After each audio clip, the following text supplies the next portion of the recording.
హైదరాబాద్, బెంగుళూరు, చెన్నై, ముంబై వంటి మహానగరాల్లో జనాలు air taxi ఎక్కే రోజులొచ్చేస్తున్నాయి.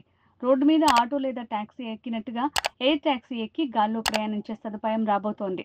వివరాల్లోకి వెళ్తే తాజాగా బెంగుళూరు కేంద్రంగా పనిచేస్తున్న స్టార్టప్ సర్లా ఏవియేషన్ శనివారం జరిగిన భారత్ మొబిలిటీ గ్లోబల్ ఎక్స్పోలో తన ప్రోటోటైప్ ఎయిర్ టాక్సీ శూన్యను ఆవిష్కరించింది. ఈ ఎయిర్ టాక్సీ సేవల్ని 2028 నాటికి బెంగుళూరు నగర పరిధిలో ప్రారంభిస్తామని కంపెనీ వెల్లడించింది. శూన్య ఎయిర్ టాక్సీ గంటకు 250 కిలోమీటర్ల వేగంతో ప్రయాణించగలదు. తొలుత 20 నుంచి 30 కిలోమీటర్ల స్వల్ప దూరంలో రాకపోకలు సాగించేందుకు వీలుగా దీన్ని రూపొందించారు. దీంట్లో గరిష్టంగా 6 ప్రయాణించొచ్చు. మహానగరాల పరిధిలో ప్రజల అత్యవసర వైద్య సేవల కోసం ఉచిత ఎయిర్ అంబులెన్స్ సేవల్ని అందుబాటులోకి తీసుకొచ్చే ఆలోచన చేస్తున్నామని సర్లా ఏవియేషన్ పేర్కొంది. ఈ ఎయిర్ టాక్సీ గరిష్టంగా 680 కిలోల బరువును మోయగలదు.